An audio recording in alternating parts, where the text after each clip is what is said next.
This episode of On the Line is presented to you by Living.Fit, your one stop for all your fitness needs. Make sure you go download the app Living.Fit today. Now here's the show.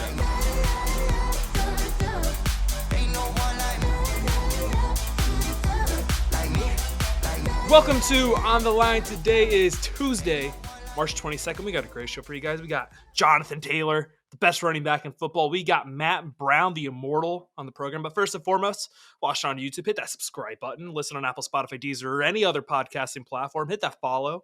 Maybe leave a review. That'd be pretty cool. 5-star. That'd be cool. But anyway, great. We got a great show for you guys. Recap UFC London, probably the best card of the year. And we got our winners and losers of the week, our bonuses, all that kind of stuff. So without further ado, here is Jonathan Taylor. We are joined by a very, very special guest. He is a Toppers franchisee. He's a recently engaged man.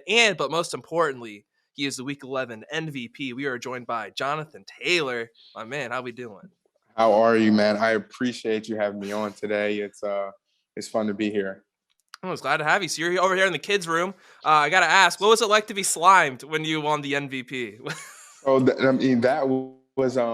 That was really interesting because you grow up and you're watching Nickelodeon and you always see people get slimed, and you always wonder, like, man, I wish I could go on a TV show and get slimed and see what it feels like. And that finally happened to me. I mean, that's like a kid's dream come true. Am I right?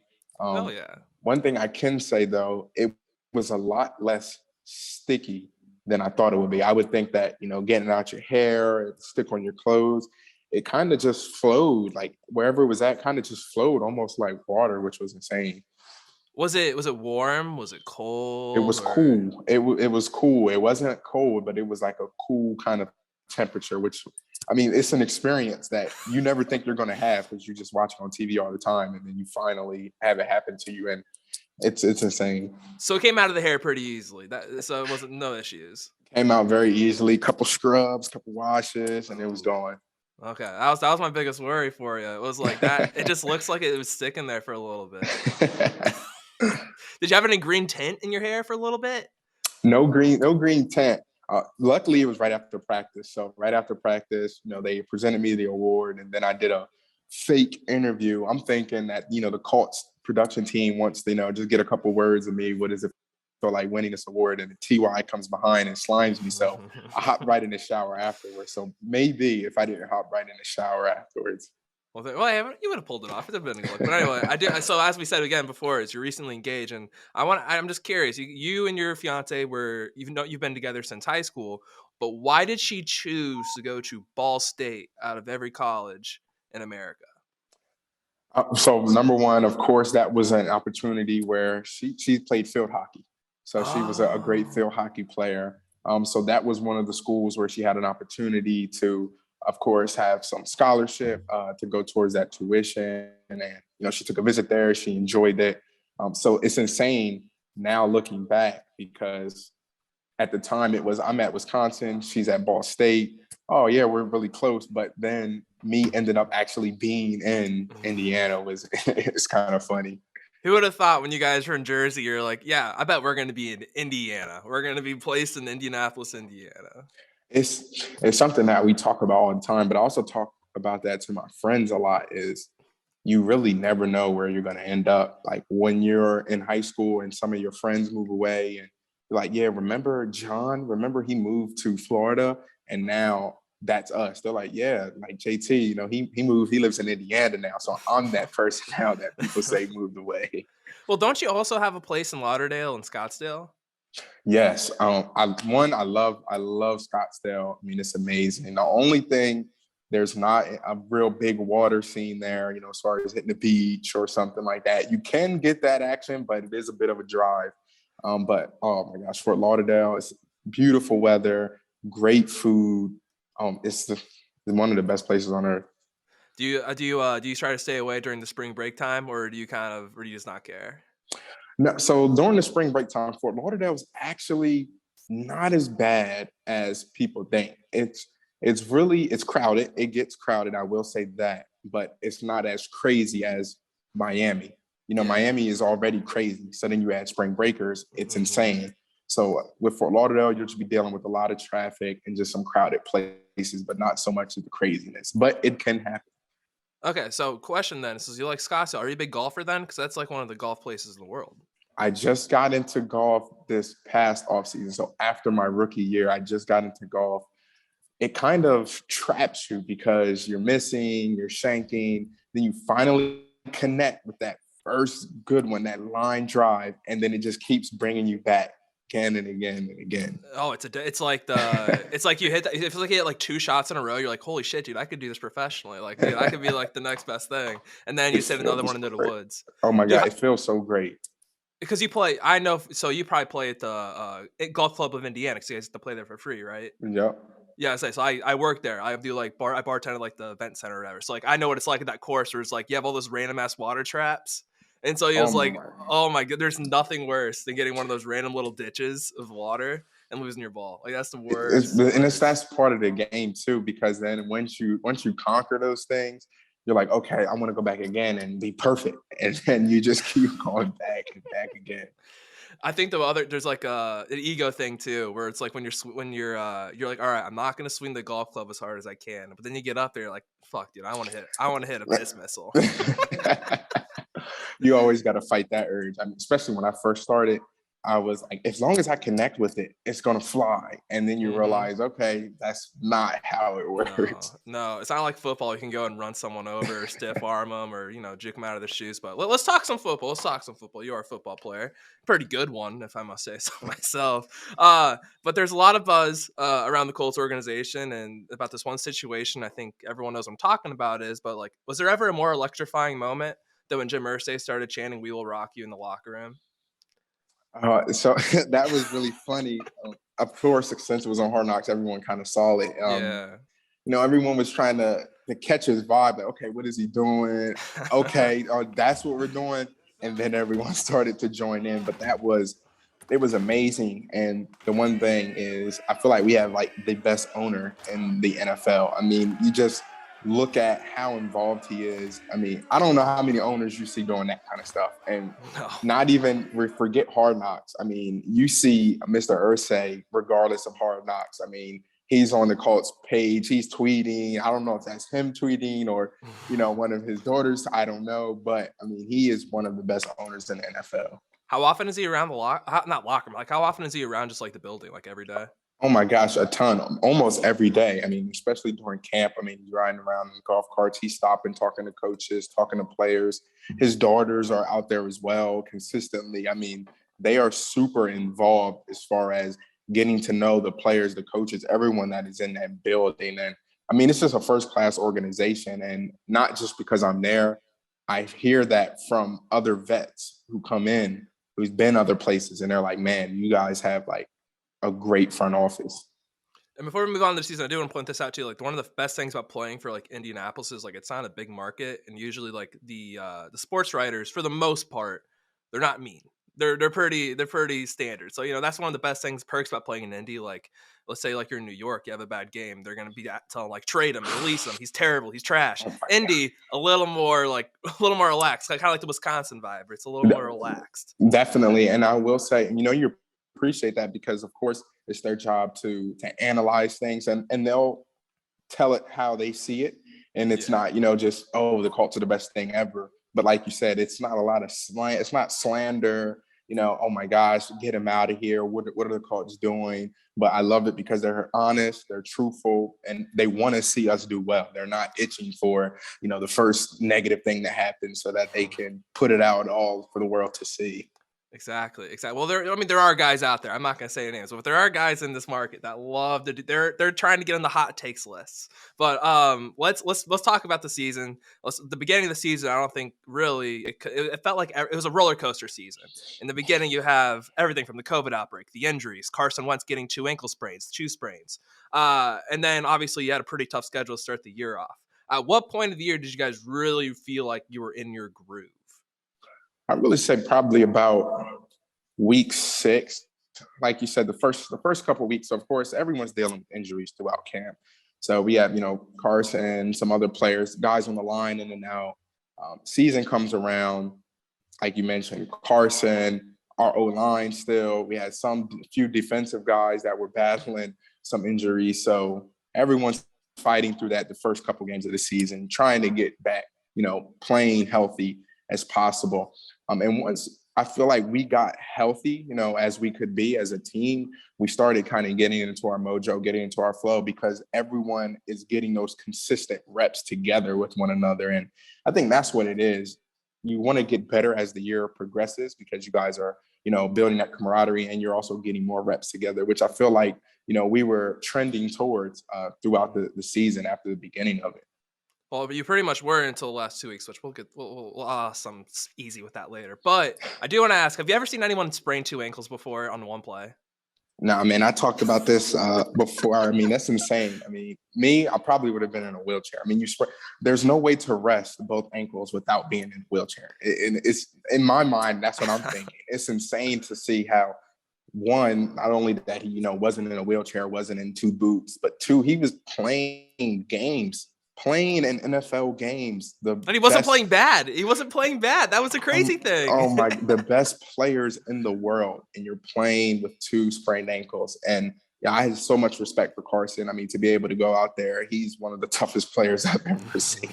It is. For better or for worse, he is one of the toughest motherfuckers in the NFL. It's crazy. So I do want to, I'd probably say the tipping point of the season, or maybe the point where everyone was like, oh, the Colts are for real the hottest team, scariest team in the NFL, was that New England game. And I want to ask about the run. I know in Hard Knocks, you kind of, not viral sort of, when you're talking about how you were looking back to see if the coaches were telling you to go down or not.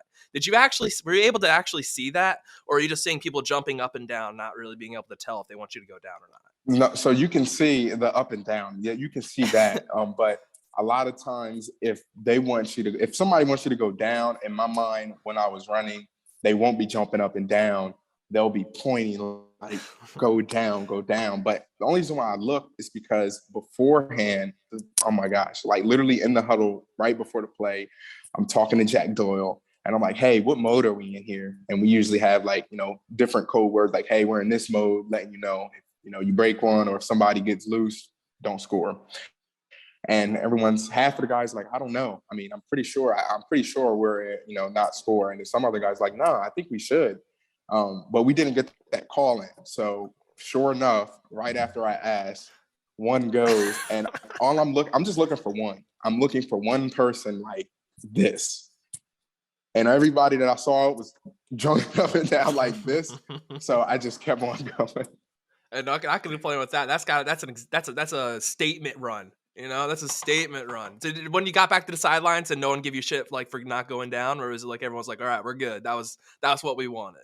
No, everyone was asking me how come I didn't go down. Everyone's they were like, good job. They were like, good job.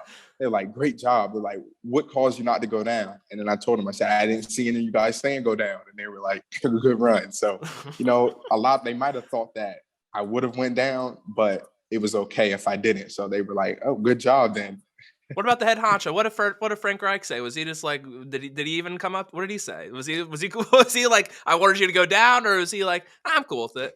No, yeah, he was. Everyone was good, and it was one of those situations where it just put the game out of reach. So we were still good, but I already know that's why I look back, because if it was one of those situations where man, you should have went down, I did not want to be that guy to not go down.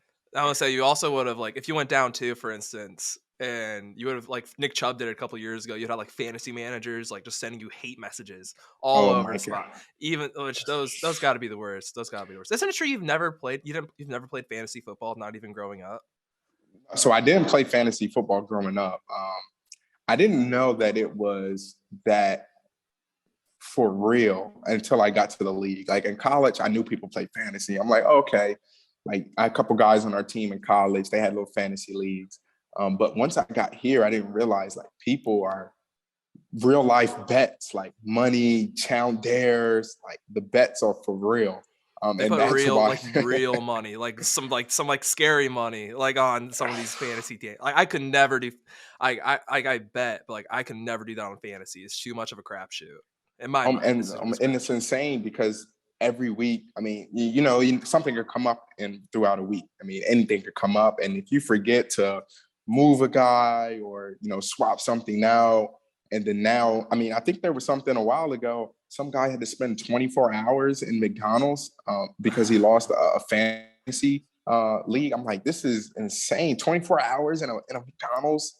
And I think every 10-piece McNugget he ate took off an hour or something. They It's do that with Waffle House too, where every waffle you eat takes an hour off, and you have to spend like 20, like the one. See those, like I think like those are for fun. The ones that like I'm like no chance in hell is getting like tattoos like on your thighs or body. Like dude, I can never get a fantasy tattoo. Like hell no. I didn't realize until I got to the NFL. I didn't realize that people are hardcore fantasy lovers. Dude, they're some crazy people. They're crazy people. But let's go back to the season, kind of wrap that up. And I do have. I'm just curious. Obviously, as we said, like the hottest team in the NFL, and then the final 2 weeks did not go your guys' way. I mean, how was it quiet in the locker room after the Jacksonville game, or like what was kind of like the tone? I mean, it really was kind of a disbelief. I mean, everybody knew we lost. They're like, wow, we really just let that slip, that opportunity slip. But it was really just a shock, a loss of words. Like, what happened. I mean, we prepared all week. I mean, everyone knew their assignment. Everyone was, ready. Everyone knew the game plan, and it was like a kind of a self-reflection moment. Like, what did I do this game? Like, did I make a mistake? Did I make multiple mistakes? Like, it would, like, everyone's trying to piece together what was my factor into us letting this opportunity slip. At least in my mind, it was what how did I factor in? I mean, was there an assignment that I missed? And it really was just bringing you, like you said, one of the hottest teams in AFC, and kind of brought you back down to earth. Like, the season is over. There's no next week. There's no Wednesday practice, and it was gut wrenching because we battled through so much. You mentioned the beginning of the season. I mean, we dug ourselves out of a hole. I mean, we fought through so much for it to end like that, and it was, that one hurt. So for Hard Knocks too, I noticed like every week they had like a preview of every guy, and they'd go look into every guy. Were they planning on? It's like I know they never really did a whole feature on you following to your house and such. Were they going to do that like in the playoffs? Was that kind of the game plan, was to go with you and like wild card? Yeah, there definitely was that was being talked about, especially with the PR team. Like, hey, we've been featuring a couple guys, and we want to definitely make sure that we get you in there, and we think this will be a great opportunity, and not just saying we automatically assume that we were going to be in the wild card, we were going to be in the playoffs. It was, hey, we have some guys lined up, and this is the last guy, and would you want to be next? Kind of thing. So not like we were already planning for us going into the playoffs thinking we had the 2 games in the bag. It was, hey, would you like to be next after this guy is featured? And I'm like, yeah, for sure. And sure enough, got cut short. But it was really fun. Like, Hard Knocks it was just super fun being able to tune in to a reality TV show in a sense, but it's you. That was the weird part. Was it's like, oh, I can't wait to watch my favorite show, but then you're in it, and then you're like, I don't know how. So you were watching it every week. You were watching Hard Knocks every single week. A couple of weeks I missed, so I would have to watch like 2 episodes, but like I would watch it because I've never been on like a TV show. I'm really on a TV show, and I know some guys, they didn't watch it throughout the season, and they watched it after the season. For me, I watched it. I mean, it's like a TV show, and just like when I'm finished watching film and I'm finished up everything for the night, I'm gonna watch a TV show. Might as well put on some more football. I mean, you love learning the game. Well, did you ever pick up anything from like watching Hard Knocks? So you like watch the games. Did you ever pick up anything? Like, ooh, I should be doing that. Sometimes I do pick up. Really, I study myself. So if I just see myself in the background, or if I see me on the field, I'm like, do I normally do that when I'm on the field, or do I normally do that when I'm about to, take a handoff? So trying to find different, because I know other teams are watching it, and Yeah. if you can pick up things that you're doing and you're able to kind of correct those things or switch it up, that'll give you an advantage, because then people are expecting you to do exactly what they've seen on Hard Knocks. But I will say they did a great job of working with our PR team, working with our coaches to make sure, like, hey, we're still giving you guys, an inside look without like a real inside look on exactly what we're doing. Yes. I would say that was one of my biggest, like, not concerns, but like that's one of the things every team's probably worried about when they have Hard Knocks. And it's like, are you going to reveal our game plans or just things like that? Because It's kind of it's a chess league. It's a chess Yeah. league. It's literally just a glorified. It's like with human beings. It's a chess. How long did it take you to get used to the cameras? I'll say about the first 4 weeks, just because I knew they were there, so I was looking for the cameras. But then after the first 4 weeks, they did a great job of really staying in the shadows. So of course, during the practice, they're off to the sides, off of the field, and they're able to just zoom in and capture everything. Guys are mic'd up in the building. There's meeting rooms with cameras in there. There's cameras in the hallways. So unless you were really being like followed one-on-one or looking for the cameras, they really were out of the way, which was crazy to see how much up close and personal content they got. Are you excited about going in the NFL though this year without COVID protocols? I am. So each year it's been You had closer COVID, and and then you closer. had like Yeah. sort of protocols, and now you're. I mean, God forbid another like Delta Omicron or Saurus. Like we're done. You get to go. So, No yep. protocols. So I'm guessing this is technically my first real year in the Yeah. NFL. I'm not just me, but my entire class of 2020. No rookie mini camp. That first year we had no OTAs. Then next year, my second year, we kind of had partial OTAs. Some guys had them, some guys didn't. So I'm guessing this year is going to be our first inside look on what a real normal NFL year looks like, which I'm excited for because that's all guys talked about. Especially my rookie year, they're like, "Man, you have no idea how much fun this is." It's fun now, and we're still under all these protocols, so can't wait for you to experience a normal year. Yeah, it's definitely like what's one thing, for instance, like that you haven't been able to do that you're like looking forward to do this year, whether it be like when you travel to cities, being able to explore the cities, like what's the biggest thing? That's the number one thing, is being able to one, connect with family when we travel to different cities and different places, try various Oh different yeah. food spots. Guys usually go out to dinner when we travel to different spots, and a lot of times, like when for Dallas, for example, I've never had to go to Dallas ever before unless I was planning a game for some reason, or I had some type of award or conference or something I had to go to. So just being able to explore different cities that this game of football allows me to go to, it's going to be amazing. When you go, so I know you're big about the body armor, keeping the body armor nice and prepped. When you before a game, are you pretty superstitious about what you eat then? Like when you go to these cities, like you're talking about the food, like are you pretty superstitious about the food when you go to these different cities? I'm not superstitious about the food as far as I have to eat this, but really conscious on I don't want to eat Okay. something that has a lot of fat in it, or No something fried that's going to food make like me day yeah, before. something that's going to Yeah. make me sluggish. But there are some guys. Not just food too. Some guys are like, I gotta wear these certain socks, or I have to wear a certain shirt, and to an extent, sometimes there are some crazy things that happen, like when somebody doesn't do something that they think they should be doing and something does go wrong. There's some crazy things that do happen, and it kind of makes you think, man, are these things real or not? But man, whatever lets guys go out there, play free, be at their best. That's what I love about our organization. The coaches, the players, whatever your thing is to get ready to go out there and roll, they let you roll with it.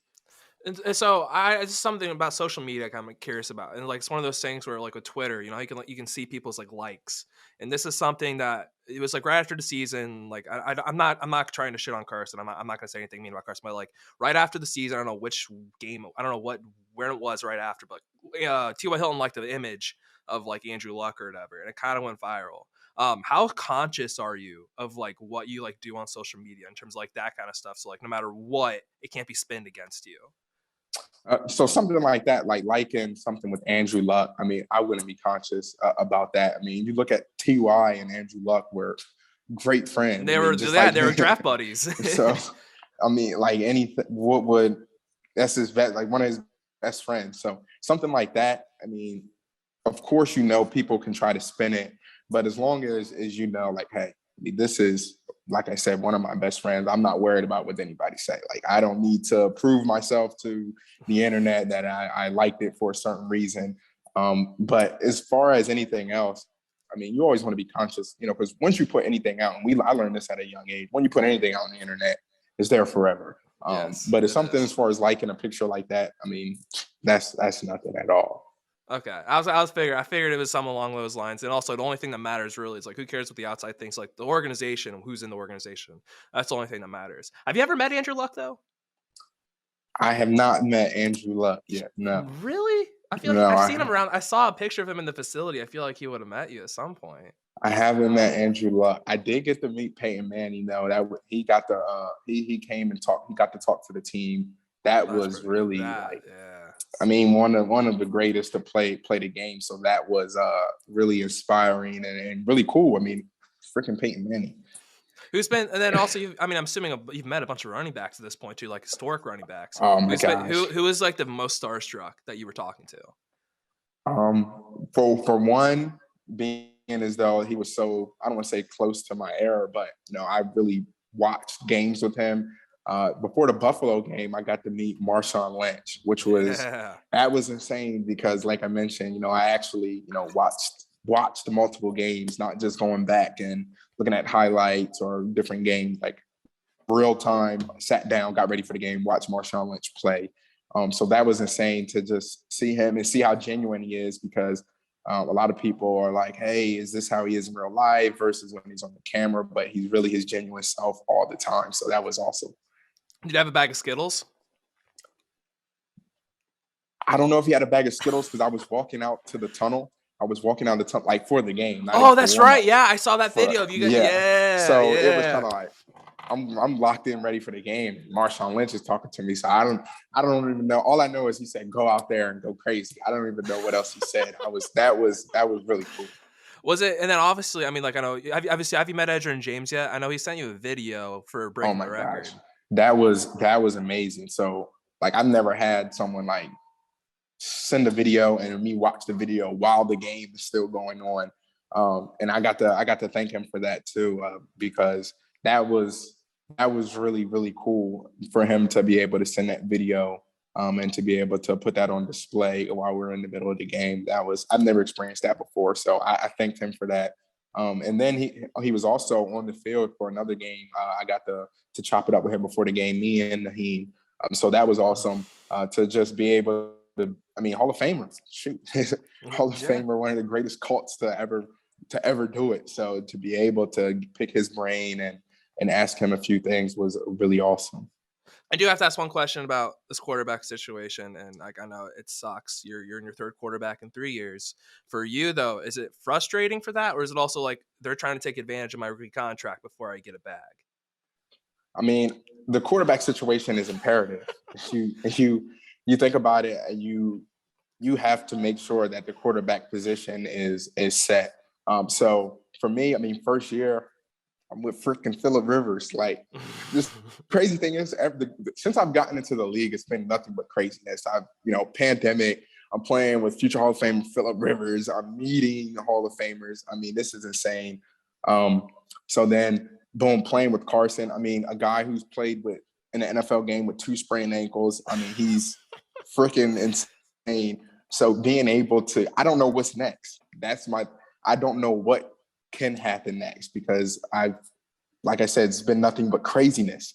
So I've been excited though, because everyone that's been in that quarterback position has been amazing. One as a player, as a leader, as a teacher.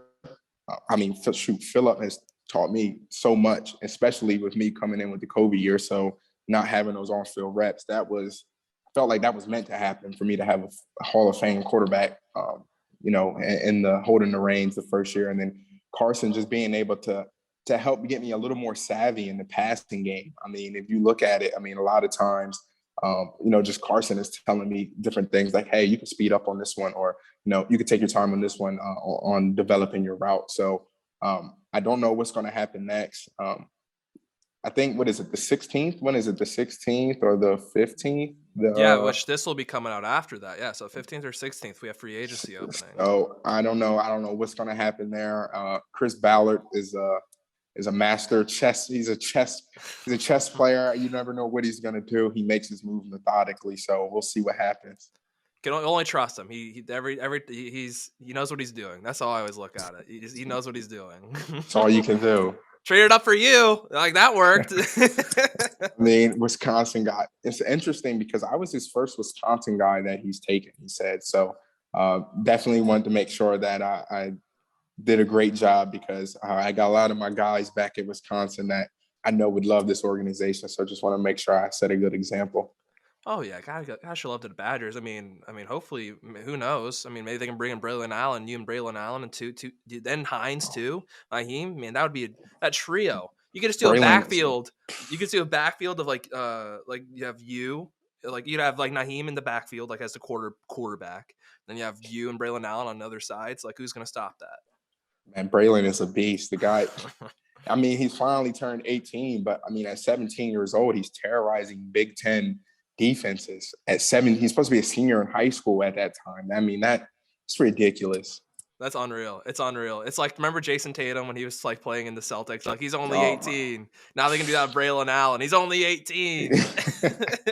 So is he going to be draft eligible then after his junior year? Or is he going to yeah, be? he Yeah. should be because he played his freshman year, second year. So I didn't know if it was age or if it was like a eligible or a 3-year thing. I wasn't sure. I think it's eligibility. So because I think Juju, he came out because he was young when he came into the league, wasn't he? Was he like 19 or 20? Yeah, he was like 21? he was going to turn 20 or something right after the draft. So he was really young. Yeah, he was young too. Well, so one more question about the Colts was like, how long did it take you to learn Frank Reich's playbook? Because I know it's pretty complex and it takes a while to kind of figure it out.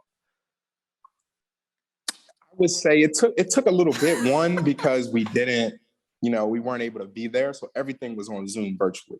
Number one, so it's one thing to learn something, go out on the field, practice it, come back in, get corrections, and then go out there and learn something else. This was straight. We'll learn. You'll study. You'll learn. You'll study. Okay, come into camp. Let's get rolling. So, like I mentioned, Phillip Rivers was a huge help on being able to just help me out until I accumulated those on-field reps, as well as Marlon and Naheem and Jordan. Though, Phillip Rivers and the running back room, they did a great job of just making sure that I was, up to par once I got there. When you came in, you couldn't ask for a better situation. Phil Rivers pretty much already knew the playbook pretty much because he played with it in San Diego. Rest in peace, San Diego. And then he also was able to play. And then I obviously got Marlon, who was a 1,000-yard rusher the year before. So it's like, you couldn't ask for a better situation to step into. That was also a blessing and a curse, though, with Phillip, because, like you mentioned, he knows the system. So you're going in there, and God forbid, we have 2 plays called, and then he switches the entire play. So you're going in, you're like, okay, we have this, and if we kill it, this is my assignment. And then he's like, hey, easy. Hey, come on down, T.Y., come on down. Hey, ZP, move out. And he switches the entire play. Now I'm like, okay, I just had both my assignments in my head. Now you just completely changed the play. So during camp, the beginning of camp, that was rough. But that made me learn quickly because I know, like, oh, snap, Phillip can change this to anything. So that definitely helped. Do you ever just turn? Is there ever a time where you did that and you turn like, "Hey, dude, what do you need me to do?" He's like, "Just block for me." Definitely on a few pass plays, especially at the beginning of camp. There was we started putting in a bit new concepts. So I'm asking Phillip, like, "Hey, what do you want right here?" And he's like, swing, or he's like, run an option. And that really, like I said, that really helped me because just coming in, learning everything virtual, no on-field reps. Not only myself, but everyone in that 2020 class, I know that was rough. So one of the best perks of the NFL is you get all the sponsorship opportunities and you all these companies. What's been the best one so far? Like a dream come true. A dream come true would definitely be Under Armour. Just number one, I've worn Under Armour since high school. I already let them know. I told them, like, hey, I've been rocking you guys since high school. So ironically, when I went to the University of Wisconsin, they were Adidas, but then they had just recently switched about 1 year, like 1 year before, or maybe 2 before I got there. So I wore Under Armour in college, and now I'm able to wear Under Armour in the NFL. So that's definitely been a dream come true just because I always felt protected. I've always loved Under Armour. I've always felt like I was at my best wearing Under Armour. I always thought I looked the best. So that was definitely a dream come true. It always felt like it was like sticking. It would like stick to you. Wouldn't move. It was like, so like, sometimes you'll have like compression stuff and it feels like it moves too much. Yeah. Under Armour always felt like it would just stick and it wouldn't move. I loved it. I had the Cam Newton, especially in high school. I had the all white high top Cam Newtons with the strap. I mean, I was clean. I mean, you gotta look good. Gotta look good, feel good. And so, what's been like the? So like I was watching some of your YouTube videos with you and your fiance, and you did this one video shoot where it's like they strapped on a camera on you with like weights and everything. How long did it take you to realize like, okay, this isn't gonna hurt me and it's not gonna fall off? So the crazy thing is they had a camera on, and they also added a counter kind of weight balance in the back. So that kind of held it in place. Only thing that made it tough was doing certain movements, like with my hand, because there were like two poles holding the camera out in front of me. So sometimes like the movements were a little awkward, but I mean, doing a shoot for Under Armour, I don't care. Doing a shoot for Under Armour, I'm living the dream. Like I'm in an Under Armour shoot, I'm doing a video. So that was really amazing to do. But they always think of everything. You're like, well, what if this happens? They're like, oh, we're about to connect this, or oh, don't worry about this, we'll cut that out. So like anything that you could think of, they like had a solution to, which was crazy. Yeah, that production's above my pay grade, but I couldn't imagine doing all that kind of stuff. That it's crazy how like the equipment and like stuff they have that they can film this stuff with. It's nuts. It's crazy what they have. And I mean, and then when the final product comes out, you're like, so all those machines and stuff did that? Like, yeah, that's how you make the movie magic. Wow. That is how you make it. So, as I said before, this is where we turn my intern. He has like these 5 questions. It's like a game. If you like the question, we move on to the next one. But we're different. If you don't like the question, you just like, I don't like the question, and we wrap this thing, and then we finish up. So, okay. Choose your own path here. So, Yep.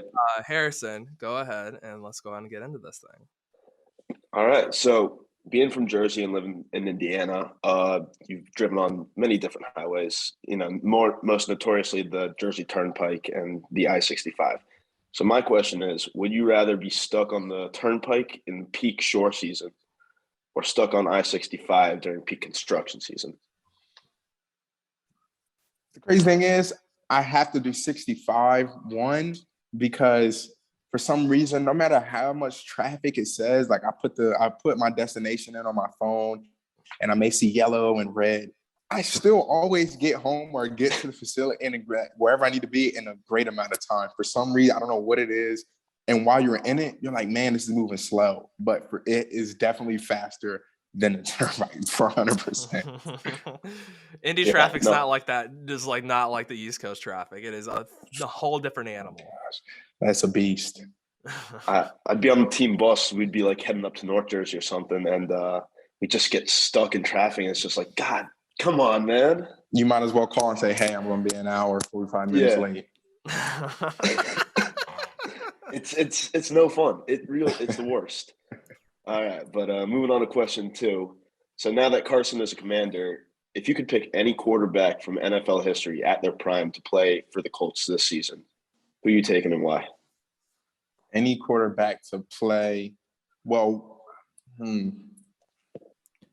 that's tough because he's playing right now, and he's a Badger. He's a Badger. So I was. I know you're gonna say he's traded. He's traded. It's not tampering. He already got traded. Yeah. So I was gonna say because he's not just because he's a Badger, but just from what he does off of the field as well as on the field, and plus he's a Badger, I would have loved to play with Russell Wilson. I mean, that would have been fun just because I love anytime I could connect with any of my Badgers, whether I play with them or not. I mean, it's amazing. Like when we play a game and I have another Badger on the other team, I mean, at the end of the game, they can see me trying to find them smiling ear to ear. I mean, so I would have to say Russell. Hey, great pick. He's a hell of a QB, and I was hoping that college connection is special. It really is. But yeah, moving on. Question number 3. So Big Ten running back, playing in Indiana now. 2 colleges in the Big Ten from Indiana. Which stadium did you have more fun playing in Bloomington or in West Lafayette, Indiana versus Purdue? Oh, West Lafayette. I mean, so one they had not just because of the games I had, but just how the games went. I mean, yeah, especially that one game when they had Rondell. It was just a back and forth thing. It's like, okay, come on, like, can we end this? Come on, Rondell, can we end this, please? But It's always a fun time when we go there. I've only played at IU once. You only played us once, and that made me like you because you didn't just put 183 on us when you were a freshman, and then we didn't have to worry about you ever again. It was great. Oh, so I only played there once, but man, every time we played Purdue, I mean, I think my freshman year it was raining. My sophomore year was the triple overtime. My junior year, that was my last home game at Camp Randall. So every time I played Purdue, it was a great time. Fair enough. I love watching you beat them too. It was great. Yeah, that's always the best part. Only ran all over once at home. So it's fun watching Purdue get the smoke beat off of them. But number 4, what's your go-to Wawa order? So for me, I love breakfast food. So anytime I can get breakfast, I always get breakfast. So I'll get the wheat 6-inch shorty, and then I'll just get bacon, eggs, cheese, low salt, pepper on there, ketchup, and then I'll get a smoothie. I'll get I think the strawberry banana with yogurt inside of it. Yeah. Hold on, wait. People don't know about Wawa. People don't know. I just realized you said Wawa. People don't know about. I try to explain to people when I was in college. I'm like, listen, us in the Midwest don't get it, dude. We don't get it. It's different. Like you try to explain, it's a gas station, it's a convenience store. It's more than that. They're like Quick Trip or Sheetz. I'm like, yeah, but it's like the top tier Quick Trip and Sheetz. Like Wawa is. You can get anything at Wawa. I can go grocery shopping at Wawa if I really wanted to and get some basic essentials. Man, you really could. And like you run into all sorts of crazy and wild people there. You never know what's going to happen in a Wawa. It's the best. Wawa is number 1. Yeah, absolutely. But number 5, if you could race any other running back in the NFL right now, 1v1, who you taking on? It would definitely have to be Raheem. It definitely has to be Raheem. It'll have to be because I just like seeing gauging myself compared to other people, and especially that he's hit 23 miles an hour before, and there's only been one other person who I've seen hit 23 miles an hour before. That was a running back, and that was Isaac Garendo from college. So being able to run against Isaac and see, okay, that's 23 miles an hour right there. Getting able to see him or feel that speed next to me, I'm like, man, that'd be amazing. So just to see how much more work I have to do to kind of hit that number. Sounds good. Yeah. All right. So let's go ahead. That's the gauntlet. That's the gauntlet. Let's go and wrap this thing up. So as I said, this is going to be coming out the Tuesday after March Madness. We're gonna ask 2 different questions based on what might happen. First one, how are we feeling after Wisconsin lost in the first round? Man, that's rough. I mean, nothing is worse as was that was in 2015.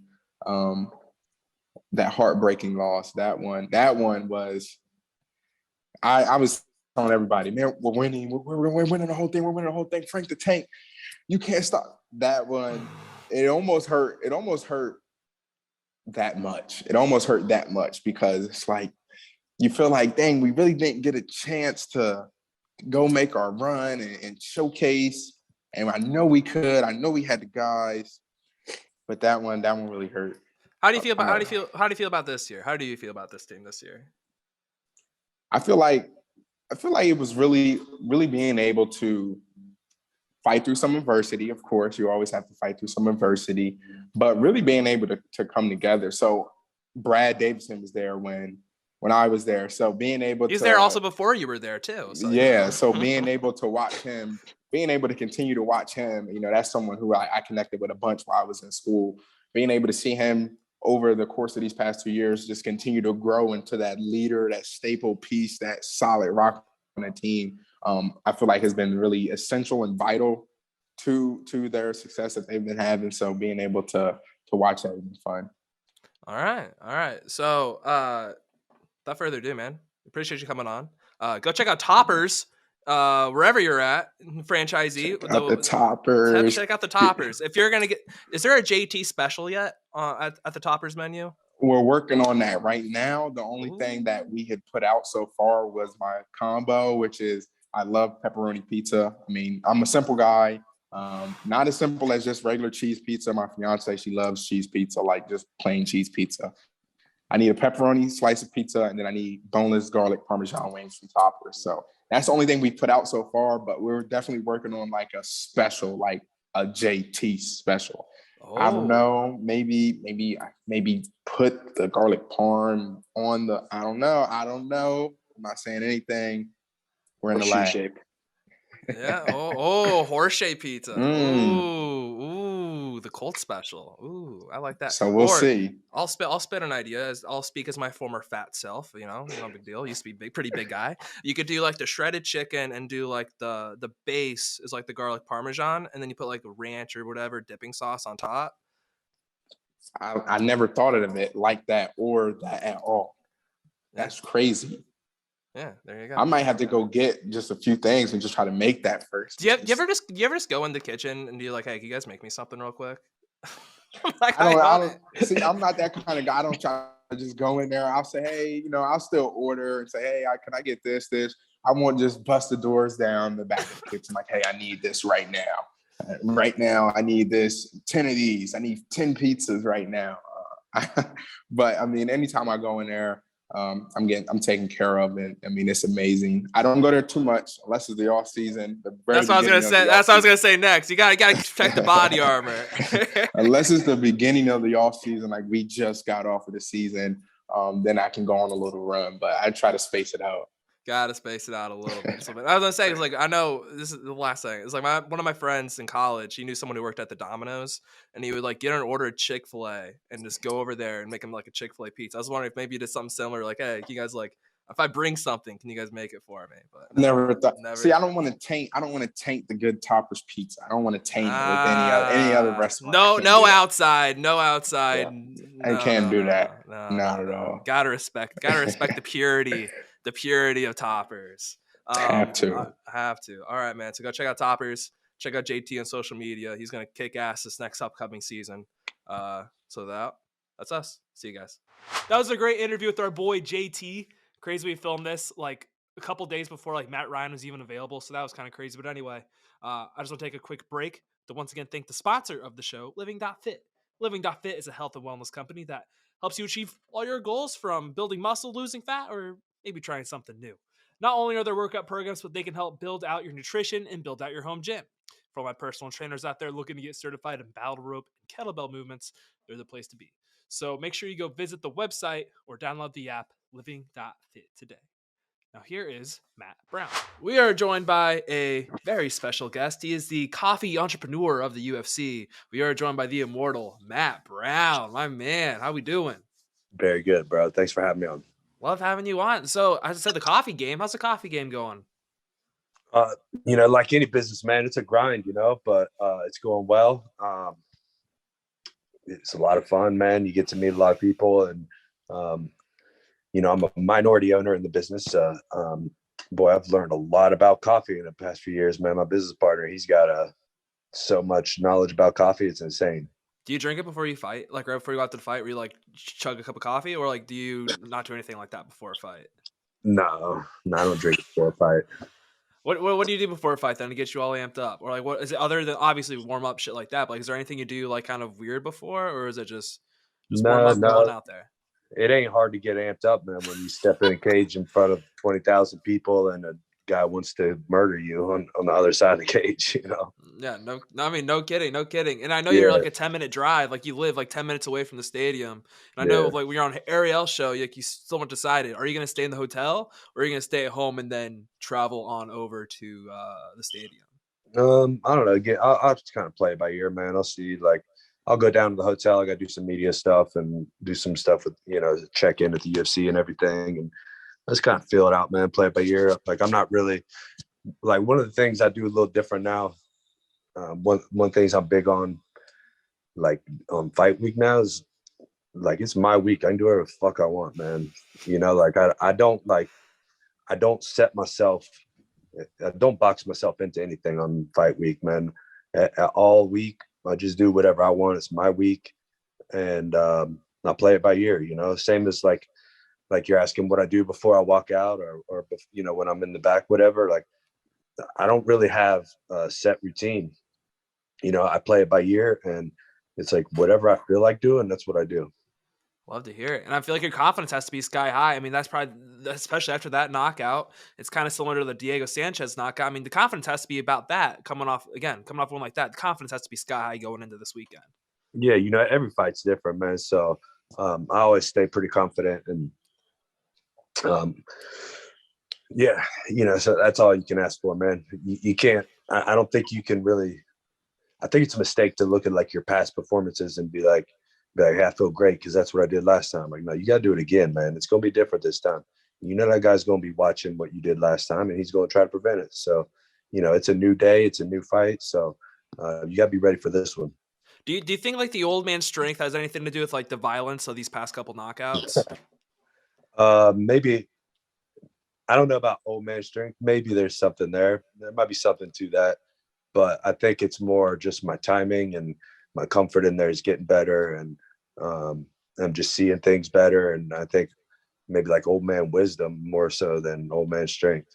Like the old man tricks. You've been in the game for so long, and you've been like as we said before this, like you're fighting in Columbus for the first time in 10 years. A lot of guys don't see 10 years in the UFC. So there's things that you've probably seen in there. You've been through literally everything you can imagine. So like the knowledge you have of the game compared to a guy like who you're fighting, Barbonera, is like incredible. Like this is what you can't teach, like experience. And like that's just got to be just heads above about everyone else. For sure. But he's an experienced guy too. I mean, he doesn't have near the amount of fights I have in the UFC or the years of experience. But he's been around, man. He's fought some really tough guys. So I don't think we can't discount what he's bringing to the table here. You can't. If you discount anything these guys do before, I mean, like you're putting yourself at a disadvantage. You just can't discount these guys. Yeah. They're coming in to kill you. They're a trained killer, just like you are. And so, absolutely. Oh yeah. And so you originally supposed to have this fight back in December, and then you get COVID and you had to pull out, unfortunately. So like I know you like to do a thing called the SWAT system. Did you have to go through the SWAT system again for him? No, I didn't actually. So I had this like I make a little Excel spreadsheet for it, and it was pretty simple, man. For him, I think it was probably simpler than most. I think there's varying degrees of importance for that. For Barberena, he's really not I still did it, but he's really not a dynamic fighter. He's very straightforward, very simple, but just not a lot of, he does the same thing in every fight. He's not coming out doing some wild tricks that you ain't never seen before. So, it's all pretty straightforward for him. It makes it easier for you, and then also makes it, it'll be a fun fight. I think that's one of the most exciting things. It's going to be a great fight in front of all the fans. Absolutely, I agree. And in some ways, it makes it easier for me. But it also, there's something to be said for like the way he fights, right? Like he kind of does the same thing every time. But that means he gets better at doing that every time too. And he's going to have more little nuances and little tricks to achieve the same thing that he's trying to achieve every time. That you may not have seen before. So, sort of like Jordan Burroughs, right? Like he's going to double leg everybody, right? But how he gets to that double leg, is going to change every time. And he gets better and better over the years at how he gets to it, So it's sort of that kind of similar thing, like the Bruce Lee where he said, I fear the guy that practiced one kick 10,000 times more than the man that did 10,000 kicks one time. So, it's sort of right along the lines of those. And so, like, as I said a minute ago, like you had to pull out of the fight. When did you know that you're going to be fighting on Columbus? And then how further later did you know it was going to be against the same guy? It happened at the same time. I found out I was fighting Columbus against Barberena. We asked for it. Both of us did on Twitter. So I think it was 10 weeks, I think, in total for the camp. Yeah. So nothing too crazy. Again, that's a standard for the fight. And so you've been kind of through the COVID pandemic. We've kind of had things like we had fans at pay-per-views. You fought on the Holloway Cater card, which had some fans. Like for you, was it weirder to have like a little bit of fans or like no fans at all? Because I feel like the little bit of fans you can still hear stuff, but it's not. If that makes any sense. Was that in Abu Dhabi? Yeah, the Abu Dhabi one. There's like a little bit of Yeah, fandom there, but really nothing like substantial. It was like an no, Ultimate Fighter fight almost, like when you're in the um like the yeah, Apex. yeah, and they had like the plexiglass shields up over the people that were in the stands. It was really creepy. It Yeah, was really weird. yeah. The Apex actually felt pretty comfortable there. I don't know why, but maybe from being on Ultimate Fighter before and kind of experiencing a similar thing in a small place like that.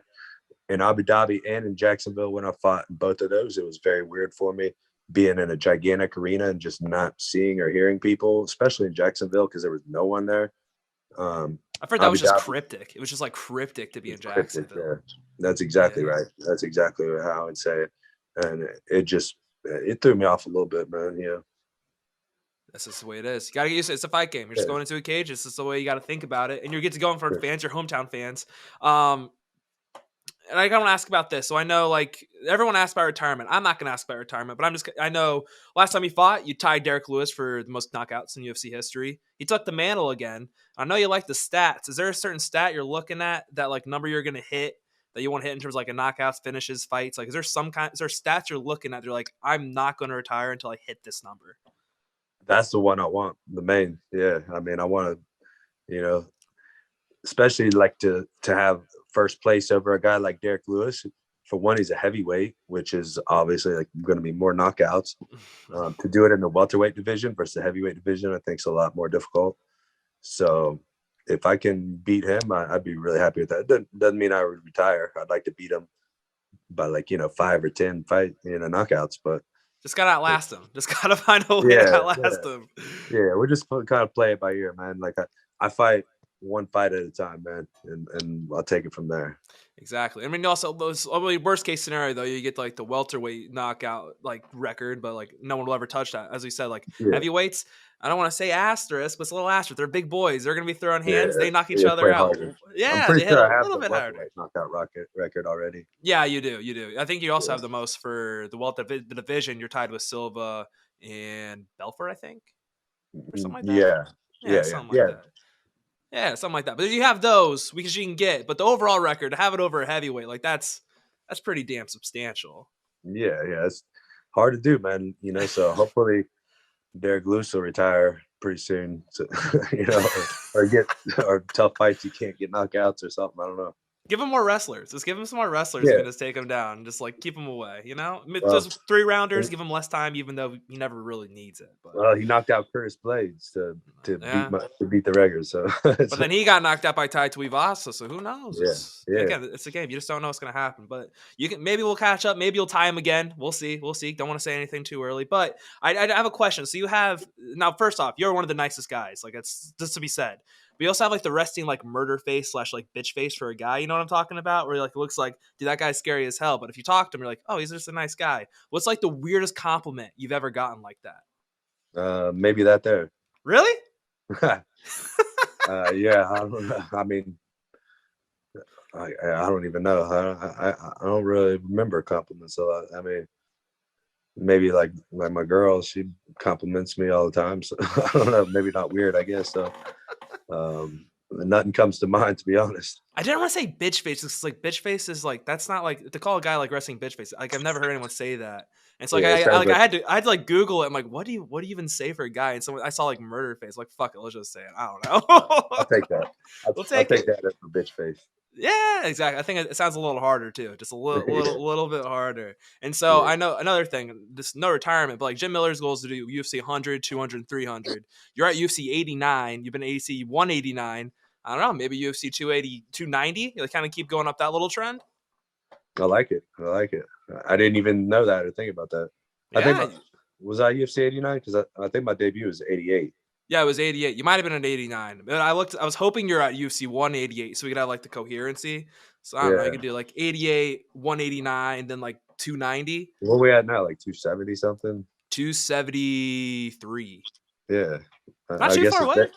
It's very doable, right? Get through 200 UFCs. Yeah, exactly. That'd be kind of wild. That'd be really wild. That's wild to think about, man. I can tell you that it is a little crazy to think about. Like I never really thought that this was going to be how my life was going to be. So no, but you had a very, cool, your life's been a roller coaster. You kind of went through the whole addiction phase, and then you kind of replace that addiction with fighting. I mean, Mhm. it's just got to be so fulfilling too when you look back and kind of see where you're at, to see where you're at now. Like, it's just got to be a blessings. Yeah, well, yeah, in some ways, I don't really look back, to be honest. You know, I don't think about what I've done. I think about what I'm going to do. Damn right. Damn right. I love it. Yeah. So I do have some quick hitters. These are some really simple, basic questions. Number one, what was your most satisfying knockout, and why was it Jeremy May for putting lime juice in your dip? Oh, man. Yeah, that was pretty fucking satisfying, I gotta tell you. But it probably wasn't my most satisfying. Probably the most was when I fought Eric Silva. It was basically a hometown fight. I was in Cincinnati. And the best part was being there so close to home. I had more family there than I had at my family reunion, than there's ever been at a family reunion. So that was just awesome. My kids got to come into the octagon after, because that was a main event, and they're coming in and hanging with me and taking pictures, and so that was definitely the most satisfying knockout. Okay. Does your son still want to be a fighter? Is he like in the process of starting to go through the martial arts and all that? Oh yeah, it's all he wants to do. Yeah. What do you have him do right now? Is he just doing like jujitsu and wrestling and things like that? Yeah, Or? mainly jiu-jitsu and Muay Thai. He just competed last weekend in jiu-jitsu tournament. I got second place, lost to the 2-0 to the kid that's a world champion in that, which 11-year-old world champion doesn't mean a ton, but the kid's really good. That's all he does is jiu-jitsu. And my son trains like once or twice a week. So he's got some talent, man. He's got my other son, he's more of an academic. He trains more for fun, and he like enjoys training and coming in, but he doesn't have the, they're only 11, they could change, but right now he doesn't have the desire to be a fighter. And my other son, he doesn't want to do anything else. Like, he doesn't want to go to school. He just wants to lift weights, train, and go for runs. He'll run 4 miles anytime, any day. How old So is he? 11 years old. Yeah. 11 Yeah, years which old.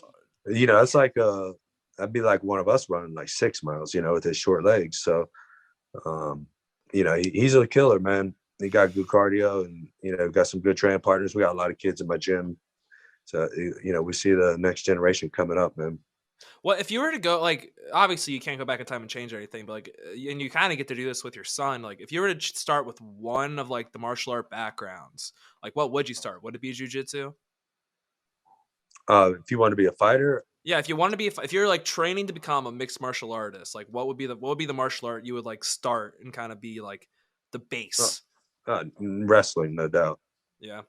Yeah, no question about it. It'd be wrestling, and I think that'd be anybody with martial fighting knowledge would agree with that. You can't wrestle, you can't fight. I mean, No. you take the best kickboxers in the world, and they're going to get beat up. They're going to get taken down and smashed. If you take the best jiu-jitsu guys in the world, and if they can't get them taken down, then they're not going to win the fight. So that's the intermediary right there. That's the beginning of all fighting. So I'm assuming your son's in wrestling then as well, right? A little bit. Like, he does wrestling with his jiu-jitsu, and he's only 11, so there would only be club leagues and stuff. But Oh, so he can't do it for the school yet, can he? not yet. Yeah, so he'll do the wrestling. The one thing, like, I'm big with my kids on is even him. All he wants to do is fight. But every day that we go to the gym, I ask him, do you want to go? I never force them to go, and I don't sign them up for. Like, if I was to sign them up for wrestling right now, like, there's certain days you come to practice, you have to go that day. They're very strict and adamant about it. And I'm like, I just think they're too young for that, with the jiu-jitsu and the kickboxing and stuff they do. If they want to go, they go. If not, if it don't work out, then they don't go. And, so I keep it like everything with the gym, with the kids, is like, we're there to have fun. It ain't strict and disciplined. I mean, you have to be on point when you're there. You got to bow in, bow out. You got to do all the martial arts stuff. But we keep it fun, man. I want them to want to be at the gym. Yeah, that's the way to kill it. Like there's kids who get signed up for like football camps, basketball camps, all those other camps because their parents want them to do it, and then that kills the fun. And they're like, I don't want to do this anymore. This sucks. This isn't fun. Exactly. I feel like it's forced. Yeah, and like you don't want to do that because then their desire. You could kill that passion just by forcing them to do all that stuff. Exactly. And that's what I'll even a lot of times, like they'll want to go to the gym and I won't even take them. Because I'm like, I want you to want to go. You know, I don't want to saturate it and do too much, you know. So we just keep it fun, man. Just like my other son, like he loves football more than any martial arts, you know. And it's the same thing. Like I don't sign him up for like football camps and stuff. I'm like, when you're 15, 16, and I know that you're still into this and you're still motivated to do it, then we can get serious about it. Right now, don't take it too serious. Like, I know the guy, like, you go work out at the old school gym with, like, Coach Myers and all those guys. I'm assuming that makes it, like, probably more fun for them because those guys are awesome. Yeah, exactly. I bring them out to those kind of workouts, you know, and the kids, they just love it, man. And they love, and, you know, and I'm big on when I take them out there, like they work out with me, you know, like I mean, it slows me down some because I got to help them and make sure they're doing things right, not getting hurt, and not knocking kettlebells off on their toes and shit. But it keeps it fun for them, and they feel like they're involved and like they're a part of something big, you know, like they're not just in there, you know, just playing around or trying to figure shit out. I'm like, you know, you're part of something. I kind of incorporate them into my camp a little bit. That's what I'm saying. It feels like they're a part of Dad's camp, and they're like, yeah, I helped Dad get there. Yeah. You know, when I get, you know, 4 or 6 weeks out of a fight, it kind of slows down. I'm like, all right, you gotta stay at home or, you know, go to your buddy's house and play while I go to train. But for most of the time, you know, I fight 2-3 times a year. So that's like, you know, like 3 or 4 months out of the year that they're not there with me grinding, you know, and then when they see me suffering through the workouts, and then it motivates them, and they're like, oh, like my kids aren't afraid to suffer, man. Like they'll jump in ice baths or saunas, and, you know, like I said, they'll go for miles runs, you know, 4 miles is, I think 4.5 miles is the most they ever did. You know, like they ain't afraid to suffer, man. Like I see so many kids all the time, especially my gym, you know, like we see kids all the time. Like they never suffered before, man. These kids, they don't know how to handle adversity. They don't know how to handle shit not working out for them. And that's a tragedy, man. So that's one of the things I'm big on with my gym, is trying to get these kids, depending on the kid, you know, some kids got to be humbled, right? And then the other kids, like, again, they don't know what suffering is. And I'm like, you know, we're going to teach you how to deal with this and get through it. And when we do that, when we're able to do that for kids, we're able to essentially build a fork in the road in their life. And we just change the entire trajectory of their life path by we put a fork in there. Before this fork, they didn't know how to deal with bullshit. And now they can deal with anything. That's gotta be one of the most satisfying things in the world, is like helping be a part of that, and like helping them, like, years down the road, like if they have never faced adversity, you taught them, like, once they get to that point, they're gonna actually know how to deal with it, instead of just like quitting and getting into their little shell and not knowing what to do with themselves, just shitting in their pants. Yeah, exactly. And that's by far the most fulfilling thing. Like when I opened my gym originally, it was more like, yeah, we teach jiu-jitsu and stuff for adults, and then we'll you know, I'll have my guys come train with and everything. Over the time that I've had my gym, like all I care about is the kids, man. I watch these kids come in. I don't know how many kids I could tell you. They come in day one and their heads down. They won't look you in the eyes, won't shake your hand. They're scared, nervous. A month later, they're puffing their chest out and, you know, proud. Again, you just created a fork in the road in his life, man. You just created a entirely new path for this individual that's going to carry with him throughout, you know, whatever he does in his entire life. It's this lifelong impacts. It's not just like short-term impacts. It's literally lifelong lessons. Yes. And again, you can imagine what that road would have been like had he never stepped in that gym versus what his life, you know, who knows what'll happen in his life, but, you know, we at least gave him a booster, you know, to get through some tough times or, you know, improve his life in some way. And that's by far the most fulfilling thing of owning a gym. Exactly. It's just a lifelong lifelong changes. That was like one of my favorite. Like, what was it? Like, I used to be like, I was a fat kid growing up. So like I don't have anything like that. But like one of my satisfying things, like I'd help other people like my age or a little younger get Yeah. through that, which is a little bit different than, kind of go through other kinds of adversity. But like, that's one of the things I've always been part of. Like just knowing I did that, I can only imagine what it's like to like actually put like real adversity in someone's life to overcome and things like that. Yeah. And Yeah. like that kind of And it just could has to be, be just or I mean, so. Yeah. it can be done in a lot of ways too. I mean, it can be done with strength training and fitness and things like that. And we just happen to do it with the martial arts. And Mm-hmm. I think the martial arts are a little more humbling. Like, I don't think there's anything more humbling than getting put like in a choke and knowing if that person wanted to murder you, like they could have just murdered you. For sure. Or especially, sometimes like we got little girls there that can smash some kids, so we get a little cocky kid in there or something, we'll put them up against the girl. Or I've had adults before that come in and be like, yeah, we'll be a fighter, some shit like that. And I got like 14-year-old kid in there, and I'll be like, all right, well, roll with him for a round. Let's see where you're at. And they'll be like, what? We'll roll this. And the little kid fuck him up, And I'm like, you sure you won't be a fighter, bro? Like, you just got beat up by a 14-year-old, And it's same, again, same thing with kids, Put some kid come in, kind of thinks he's the shit or whatever. I'm like, here, bro, here's an 8-year-old girl, man, go with her. And then he get choked out, and he's like, oh, okay, that's what it is. And yeah, that's what it is, buddy. Is it disappointing too, like when you have people come in and they just immediately quit and like you never see them again? Does it ever feel like disappointing when you're not able to help those people out? Not really. I mean, to be honest, just because look, if they, eh, maybe kids, yes. If a kid was to do that, yeah. By the time people are adults, they kind of are who they are. If they're a quitter, they're a quitter. Like you ain't gonna change that in them, unless if they want to come there and learn to not be a quitter, then they're not gonna quit. If they want to come there for the novelty of it, is what we see a lot of that.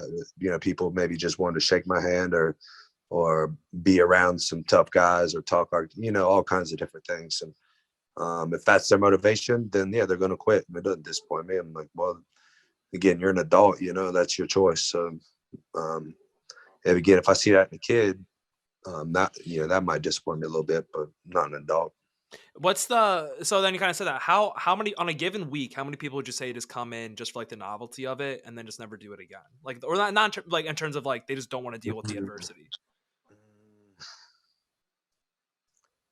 I don't know. It varies all the time, like even the people that are serious about it, it varies all the time. Like it depends. A lot of, like, we live in Ohio, a lot of it's seasonal, like in the wintertime, or I should say in the fall, when it starts getting cold, the gym will blow up, man. Like around September, October, once the weather changes, it starts getting cold, leaves are falling, everybody's stuck inside. So they all come in the gym, and then the holidays, everything slows down again because everybody's, what their priorities change. And rather than go to the gym, they want to go, hang with their family or eat fucking chocolate, whatever they do, and then around this time of year, February, March, blows back up again. Mm-hmm. And then and again, now like whether the weather's starting to change and it's starting to get warm outside. So, you start getting less people signing up, and in the summer, people going, I mean, so it's really seasonal, man. So to give numbers on that is kind of difficult because I was just kind of curious about like the one and doneers, like that come in just like to say, oh, I'm gonna go meet Matt Brown, I'm gonna go meet these like big tough guys that are fighters, and we just do definitely it once and then get humbled and never come back. I think we have like about 1 in every 3 to 4 people end up staying for like 6 months. Well, I'd say that's at least giving it a shot. If you do it for like 6 months, at least we have like, I'd have to look at the stats. We got it all, on spreadsheets and shit, but I haven't looked at them in a while because been in camp. But and last I remember, it was something like 30 to 40% of people stay for like 6 months minimum. Oh, okay. All right. Interesting. So, all right, I got like 2 more questions. We'll wrap this thing up. So, like, one thing is, like, as we've said, like, you've been in the UFC for a while and you've been a part of the mixed martial arts game for a while. Guys, and you've seen it kind of develop and morph into, like, kind of what it is today. Like, what's been, like, the biggest changes that, like, you've noticed from, like, the early days into, like, what we got today? I'd say the biggest changes would be the the athleticism of the fighters. Like there's a lot of guys now that are just amazing athletes, like John Jones, Mhm. right? He doesn't necessarily have like the best technique, but the athleticism is just off the charts, man. And getting more and more high level athletes from other sports, from wrestling, like a Cormier, or like from football, like Greg Hardy, and so just get or like from kickboxing with Alex Pereira, or Israel Adesanya, so again, I think the athleticism is probably the biggest thing. This is okay. That would make sense again as it gets more popularized. Like more people are then like, all right, let's just focus on this instead of focusing on all these other sports, and like let's put our chips into that because it is a growing sport. I think that's the coolest thing. As it continues to grow and get bigger and bigger. And there's also small things and kind of stupid things. Which is my last question. Is I saw you posted a clip from Rough and Rowdy. Have you ever watched like one of those full shows of just like the guys from West Virginia going ham at each other? I don't even know what you're talking about. Oh my god, no! So it's like you posted it on your Instagram. It was someone like throwing a hook and completely missing. Do you know what that was from? Oh, I had no idea where it was from. I remember what you're talking about now. Yeah. Yeah, so I that's have no from idea. it's a thing called Rough and Rowdy. It's just like amateur boxing where just like get these guys to go fight each other who have no experience. It's just like I don't like that's just really Like what Tough it is. Man. Yeah, it's pretty much like a tough man. They just go in there and fight, and you see people shell up and not knowing what to do with themselves, or you see guys just throwing hands, and it's Nice. the most disgusting technique you'll ever watch. It is, Yeah. it is Okay. not a technical thing at all. But in terms of just like again, fighting is in the purest sense is a form of entertainment, and like that's really what it is. Just entertainment, watching two people who have no idea what they're doing, just kind of Nice. swinging Nice. like this. It's Yeah, just there's so definitely the stupid. same as like Tough Man, right? Back in the day, like the Yeah. Tough Man contest, it was all over. It was big. Yes, it was big. Yeah, it's funny though. It's funny though. So anyway, man, that's what we got for you. So you got the fight this weekend. Other than that, the coffee. What else should we expect from you? Man, I never know what to expect from myself, man. So it's hard to say, but I know, like I'm a grinder, man. So you should expect me to keep grinding. Maybe someday I'll be actually more active and better on social media, and maybe start educating. That's something I've always wanted to kind of get into, is like education. Like I know strength and conditioning really well. I know in MMA there's not a lot of good educators on strength and conditioning from MMA, in my opinion. I got a lot of knowledge I could share. So maybe it's something I've thought about for a long time. Just I don't wake up in the morning like, hey, I want to fucking videotape myself today talking to people. So it's something I had a hard time getting motivated to do, but it's something I've always thought about doing, because I know once I do it, if I do it, I have to commit to it, right? You can't just build it like overnight. I can attest that. Like I never wanted to be like, for instance, like I actually never wanted to be like on a podcast, host anything, or talk to Right. people. Never wanted to do it. It was just one of those things where like I knew I could do it, but it's just like I didn't want to put the effort into it. It's just like I'd rather be behind the scenes, edit, do all that kind of stuff. Yeah. And then the pandemic hit, and I was like, "Fuck it!" I saw this opportunity. It's like, let's just go for it for this company and just see what happens. And here we are. It's just kind of weird. Very It's cool. just like you Very just have to cool. you just have to go into it. I don't know. It is a lot of time and effort to do like Yeah. Like content. I did a lot of effort. podcast for a little while. Me and a couple of friends of mine, and yeah, it's just hard to get motivated to do it. Like it's so you gotta You can love it. tell. You can tell if you're not into it. You can Yeah. tell usually from the people doing it. Like, yeah, they're not all the way in on this. Yeah. So Yeah. yeah, we'll see what happens, man. But I'm just gonna keep grinding, man. I like being in the trenches, man, bleeding and sweating with my buddies, and being in the gym on the mats, and so that's what I know I can expect. Just coaching, at least at the bare minimum, teaching the martial arts. Yeah, definitely. I Yeah, love teaching yeah, guys, man. yeah, exactly. All right, man. So for us, for you, good luck this weekend. We're cheering for Thank you. you. Absolutely, man. Appreciate your time. See you guys in a minute. Absolutely, my pleasure. Thanks, bro. That was a great interview with our man Matt. Unfortunately, Harry couldn't be there. It was just kind of he was traveling. Travel It was day. kind Travel of day. crazy. Actually, what was the craziest thing was I was supposed to be in Chicago for the weekend. And then literally as I'm driving up there, he asked if we can do the interview on Sunday. It's like, yeah, for sure we can do it on Sunday. And then the next day he's like, can we actually do it like 3 hours earlier? I was like, yeah, for sure. So I had to leave Chicago a day earlier. It's whatever. But hey, it was worth it. It was a great interview. We also had, obviously, again, JT, awesome talking to him. Based on the conversation, I could have swore the Colts are going to get Marcus Mariota, but as It of seemed like literally that. a couple hours ago, it's now it is Matt Ryan, and my heart hurts a little bit. Jameis Winston wanted to be an Indianapolis Colt. He was waiting to see what the Colts were going to do. So, Yeah, that would have been nuts. I But was I'm this close. I was Matty this Ice close. to Matty Ice is a great pickup for the Colts. Oh, it's He's fantastic. going to be able to do what's necessary for them to succeed, which that's all you need. Just throw checkdowns. That's all I gotta do. Exactly. Make the layup. So no, as a Jameis Winston truther, as someone who's been joking that Jameis Winston would one day become my quarterback, the fact that I was like this close, it hurts a little bit. But anyway, let's go ahead and get into our winners and losers of the week. You can say I'm a winner and loser all at the same time, but I've used me lately, so I'm gonna use something else. Let's go on and get into it. I'm gonna go with my first winner. Guys who don't wear shirts. Those are my winners. If you didn't see, after Houston beat Illinois, Kelvin Sampson goes into the locker room, rips his shirt off, and just starts fucking going crazy.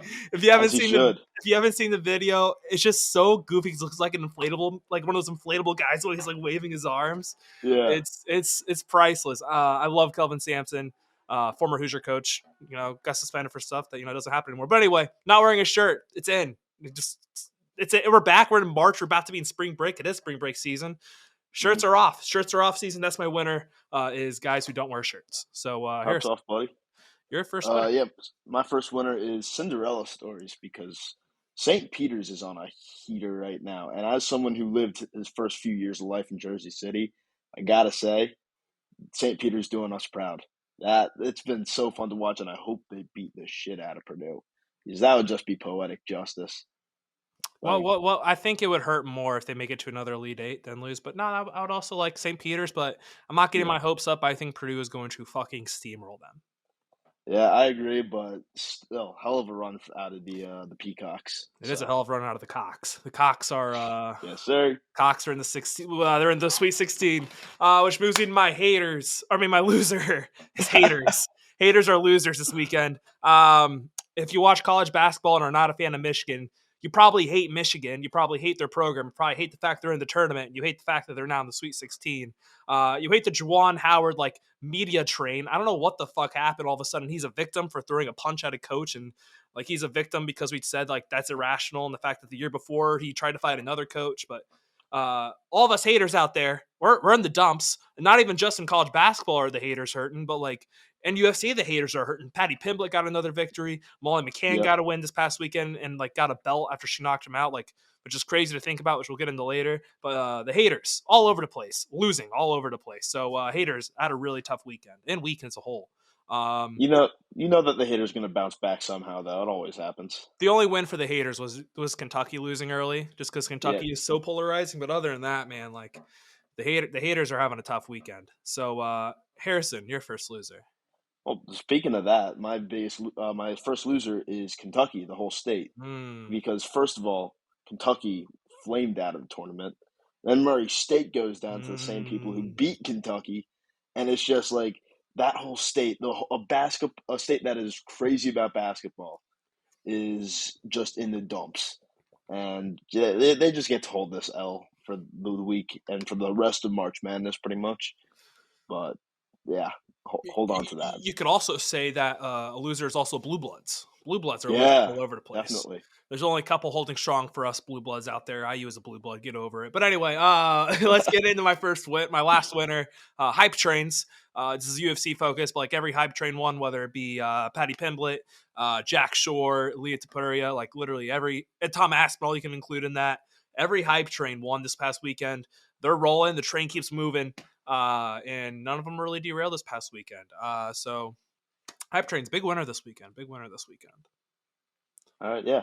So my last winner is Claude Giroux, who I got to see play his 1,000th game as a Philadelphia Flyer on Thursday, and then immediately got traded so that he has a shot of winning a cup for once in his damn career, and he deserves it. That's the worst part. He deserves it. He was one of the best athletes in Philadelphia for the longest time. And he's finally free to go and actually have an opportunity to win the biggest trophy in hockey. So as much as it hurts, Claude Giroux is definitely a winner, and that's hockey talk for this week. That's hockey talk. Yeah. Yeah, it's kind of, you're seeing, it's always sucks when you have to admit that, yeah, we're getting rid of our best player of all time so we can go win somewhere. I'm kind of hoping the Matt Ryan thing. Hey, all I'm saying is the past 2 years they've gone out and got quarterbacks. They won a Super Bowl. I'm just saying, Matt Ryan. It's not going to be the Browns, which actually leads me to my well, not my loser. I want to call the Browns losers because I don't think Deshaun Watson's ever going to take a snap.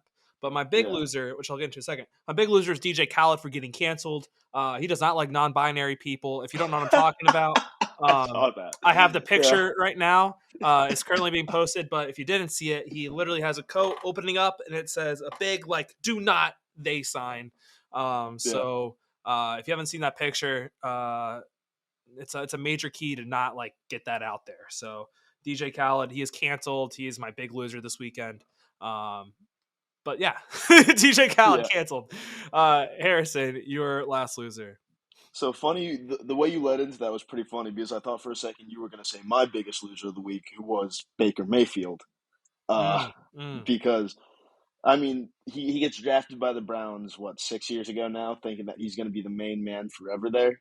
Yes. And now he has his job replaced by a sexual deviant. So he's got to be feeling phenomenal. I think my favorite thing about the Browns going out and getting Deshaun Watson is they said they wanted a more adult figure. So they thought, let's go get the guy with 22 active civil suits against him for sexual assault. So that definitely spells adult more than Baker Mayfield, who just makes a couple commercials.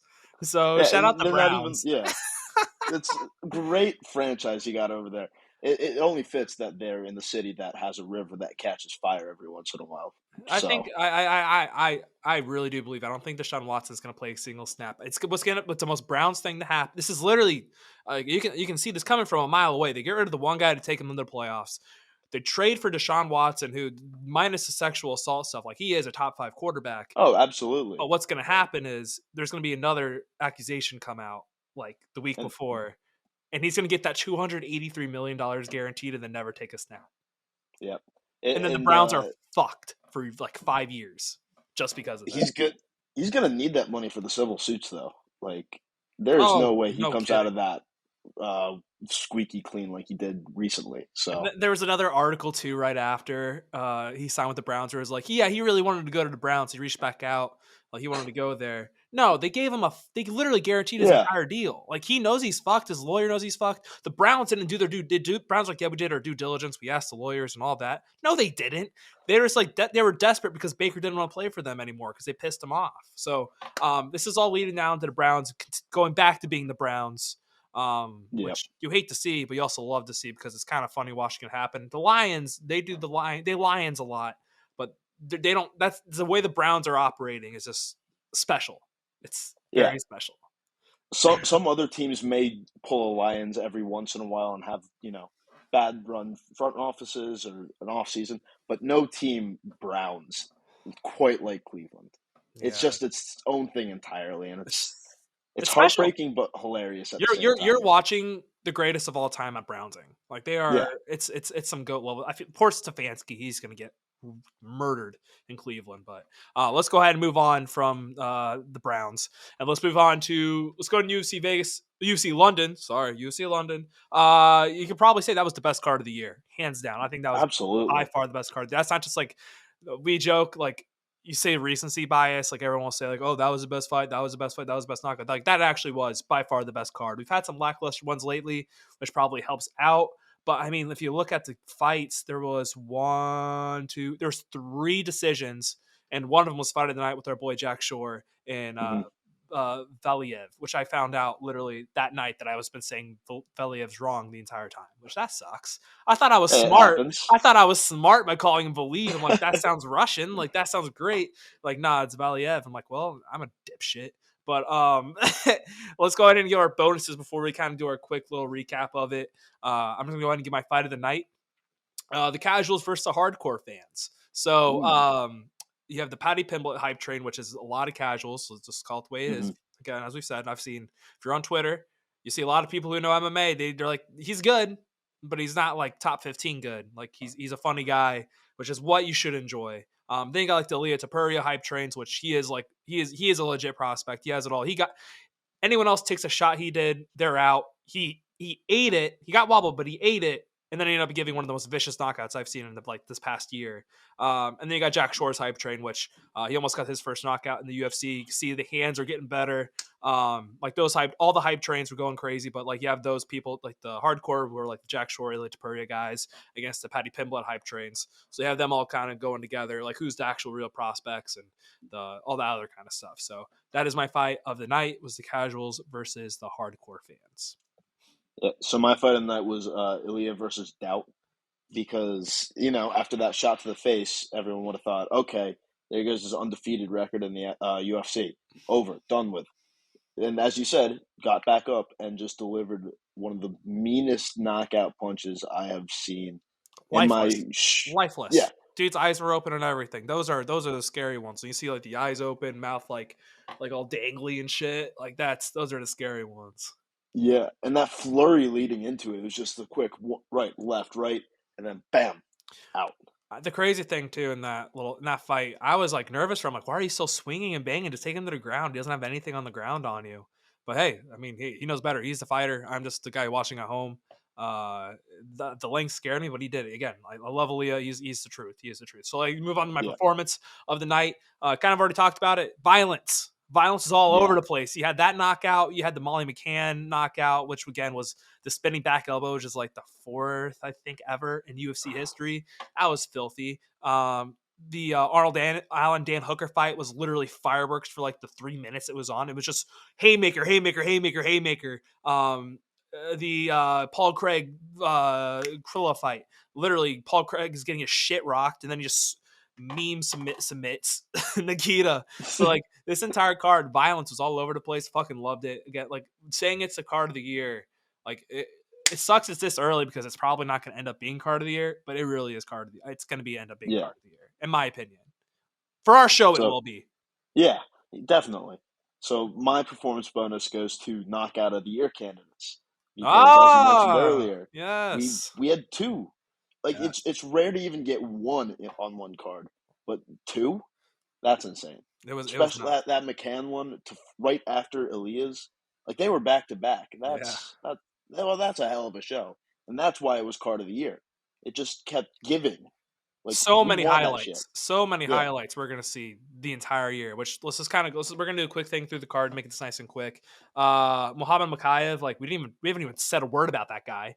Like he's so good at 21 years old in the 125 pound division is wide open. Like there's no one I'm like super scared of. He says he can be champion by the end of the year. I don't really deny that. I think he actually has the goods. There's something about the confidence you have as a fighter that young. He has it. He has the tools. He has that it factor too. Maybe he's the next British champion. Who knows if Leon and Kamaru ever fights? But that was special. Then obviously our boy Jack. That was a great fight. I was the way he fought in the 3rd round, like because ended up, we found out later, it was 1-1 the rounds. And to see him the way he fought in the 3rd round, kind of going after the win, he went for the finish too. Like it was great. You see that patience he has when it comes to finishing too. He doesn't overextend, things of that nature. He takes his time. He has patience. But anyway, the Jack Shore train, like get on board. He getting another very promising prospect at 135. Not just saying that because he's our friend, but like really, really mean that. And then obviously he showed it. Oh yeah, like yeah. Especially, I feel like it was a great night for the UK fighters too. Well, that was the point. Yeah. And like people are, I know I saw some motherfuckers out here saying like they put him up against cans. No. Like the guy, who was his face? Who Patty fought? He's not a can, but he rocked Patty, and he had no business even rocking Patty. Put it that way. Like Dan Hooker wasn't supposed to be a walkover. Like that was supposed to be a competitive fight, and like Arnold Allen got dropped. Like it was the guys they fought, they were like tough motherfuckers minus Patty. So anyway, going back to the prelims, the other like big thing was the Paul Craig submission. Like he literally is that hospital, like the call the ambulance meme in real life.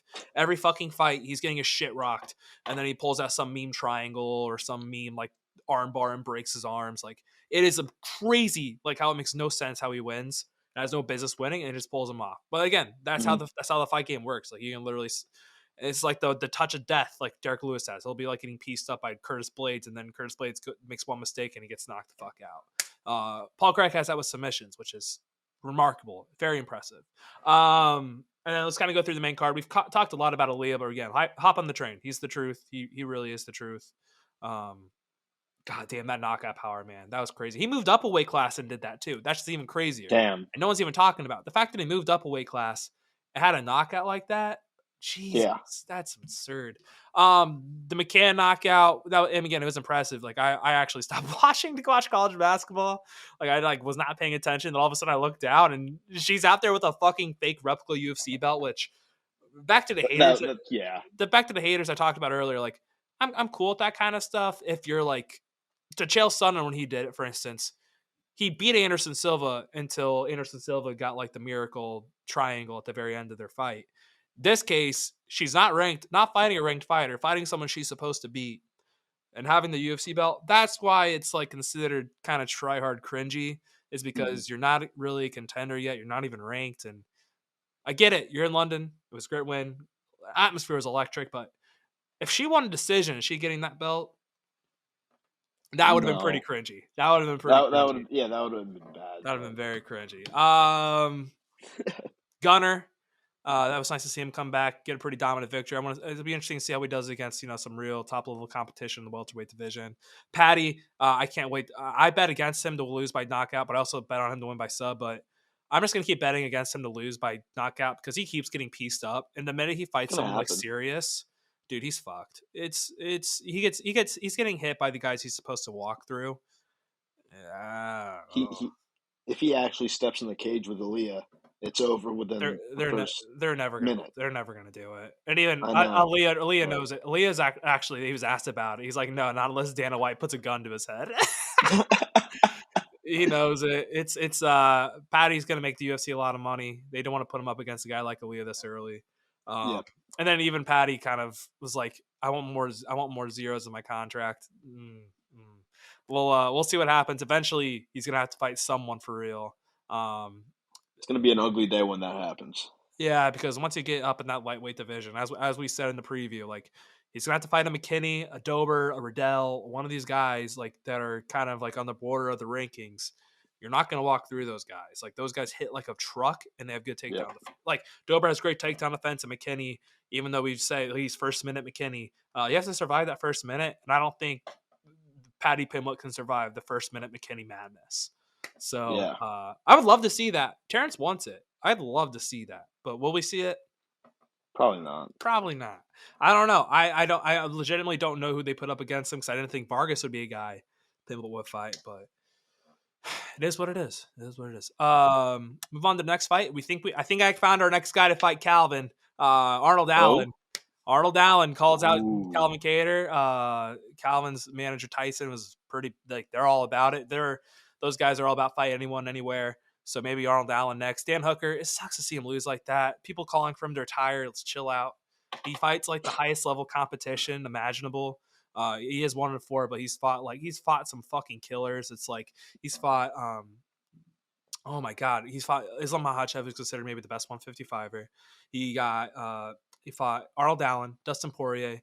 God damn, I'm trying to forget who else knocked him. Oh, Michael Chandler knocked him out, but he hasn't been the same since the Dustin Poirier fight. And I don't know. Well, it'll be interesting to see what he does going forward. I think he needs to take a break, be with his family, not reassess all the way, but just kind of just reboot, rebuild, retool. Yeah, retool. Take at least 6 months off. Just relax, enjoy your family, take some time off. Mm-hmm. The fight game can be cruel. It can be very cruel. He'll bounce back though. He's a tough motherfucker. And then obviously you got to talk about the heavyweight division. Got to talk about the main event. Tom Aspinall, man. Oh, baby. Yeah. He really is the truth. I think the crazy thing for me too is I remember I watched his first fight. I watched a couple of his fights in the UFC. And I was like, damn, this guy could be. I bet this guy's gonna end up being a title challenger one day. And I was I've been wrong about a lot. Not wrong, but I have a general idea. It shows that I'm starting to get smarter because I called this way back when.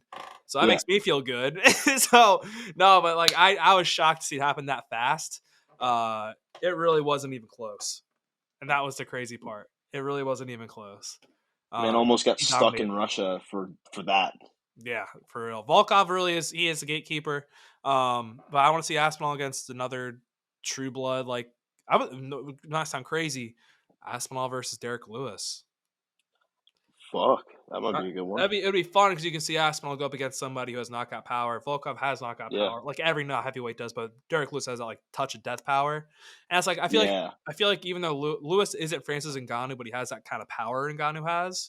So to see like these guys go up against guys like that to prepare themselves, I don't know. I like the Tai Tuivasa call out though too. That would be great. Like now the heavyweight division has like a marquee star like Tai, like with like the general casual market. It's a great tool for these guys to market themselves. So I'm excited. I would love to see that because I think Tom would probably submit him too. I don't think Ty's going to survive on the ground with Tom Aspinall. I can see that. Yeah. So anyway, he's a swing and bang guy, and he's not really a.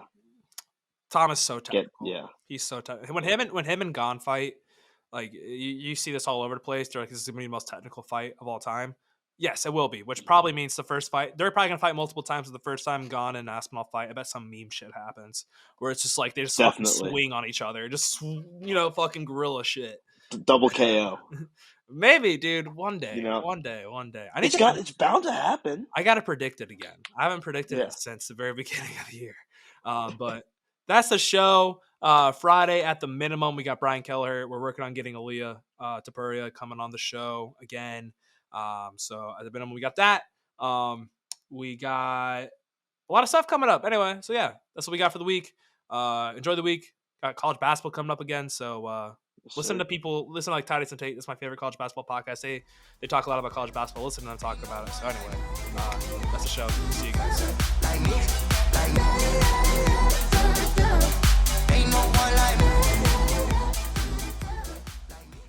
Thanks for watching. Thanks for sticking around with me all the way to the end. I just want to once again thank the sponsor of the show, Living.Fit. If you're looking to better yourself, make sure you go to download the app or visit the website Living.Fit today.